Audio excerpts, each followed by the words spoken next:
So far we have seen the basics of learning what it is and some examples. Here we are going to discuss learning techniques, what are the various ways that we learn. Very simple, that we are going to discuss 3-4 of them. One very simple is rote learning. The other one is called deductive learning. Third one is inductive learning, and the fourth is learning by taking advice.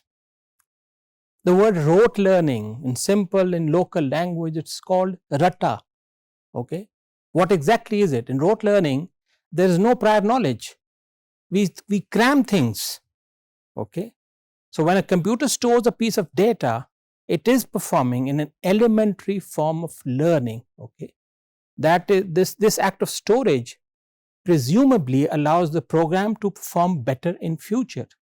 Okay, so there's no kind of experience involved. It's just taking in things.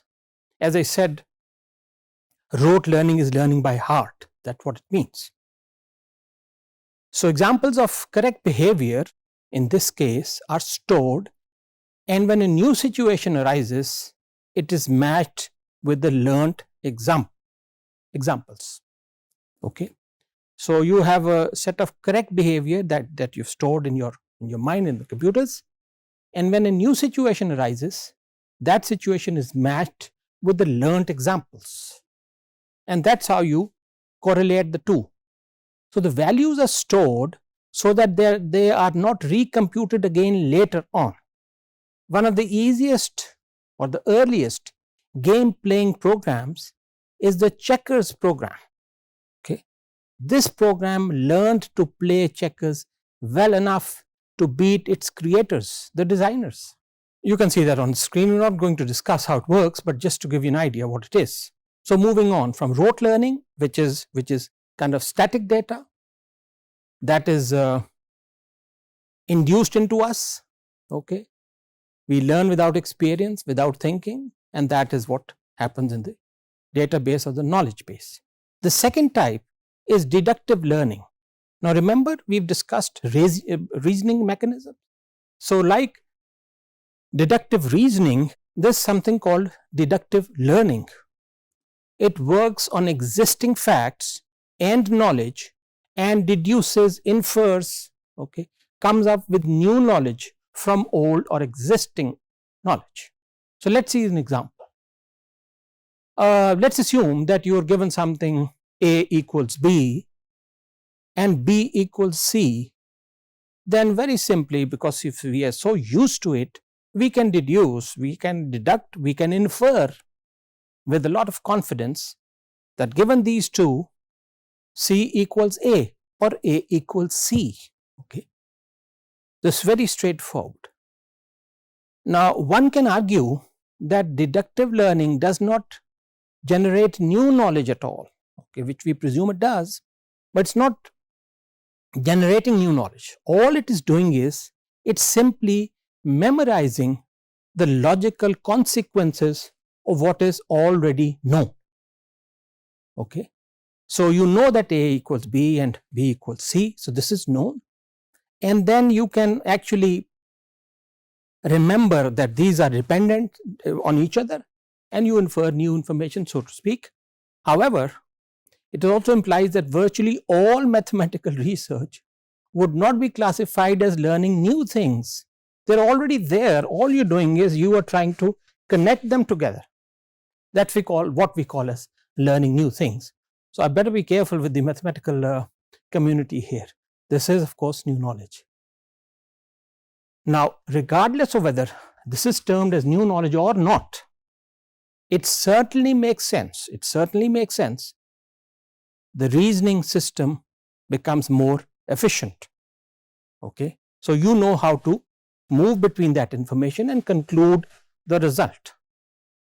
So that's deductive learning, and as I said, this is related, which is similar to deductive reasoning as well. And likewise, we've seen inductive reasoning, we have inductive learning. Inductive learning takes examples and generalizes rather than starting with existing knowledge in general. So it takes a few examples and then it tries to generalize, and it works sometimes, sometimes it doesn't. For instance, having seen many cats, all of which have tails, one might conclude that all cats have tails. Makes sense. But there could be example that this may not be true in other situations. For instance, you ask a few kids, do you find your homework easy? Now let us say they say no. So having asked, let us say 5 or 10 kids, they say the homework is not easy.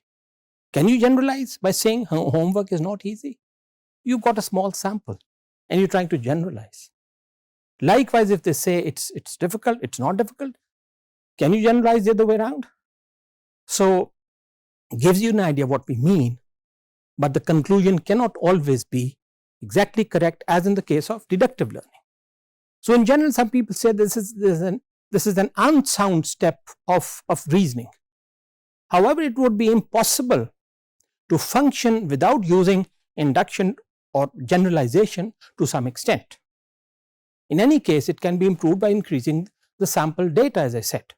So if you ask 1000 students, various colleges, universities, schools, about the homework, you will be able to, generalize much better. In any case, in many areas, this is an explicit assumption. There is scope of error in inductive reasoning, as I said, but still is a useful technique and has been used for several successful systems. One major subclass of inductive learning is concept learning.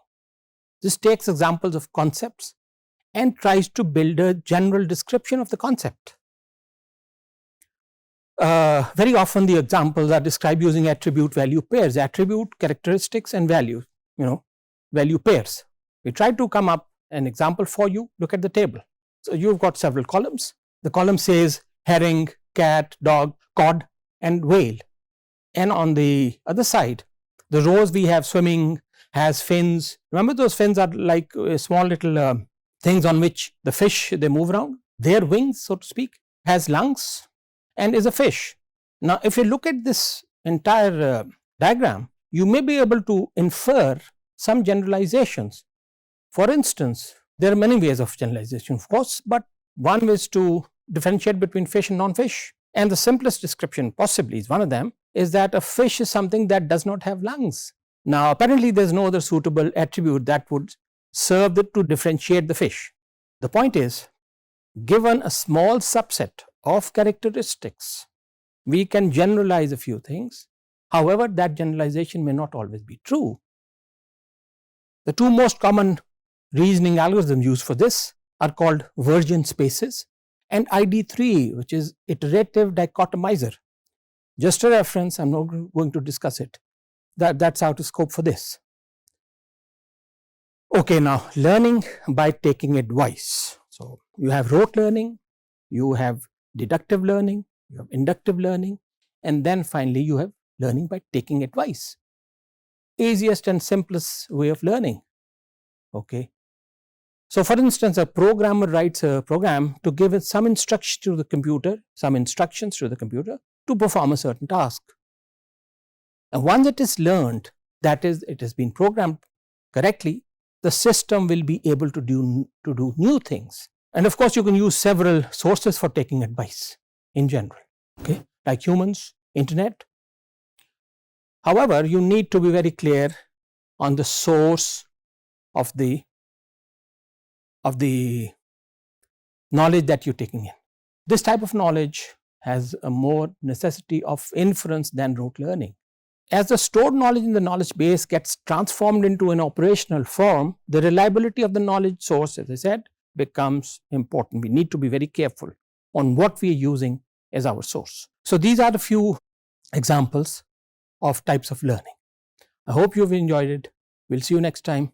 Thank you very much.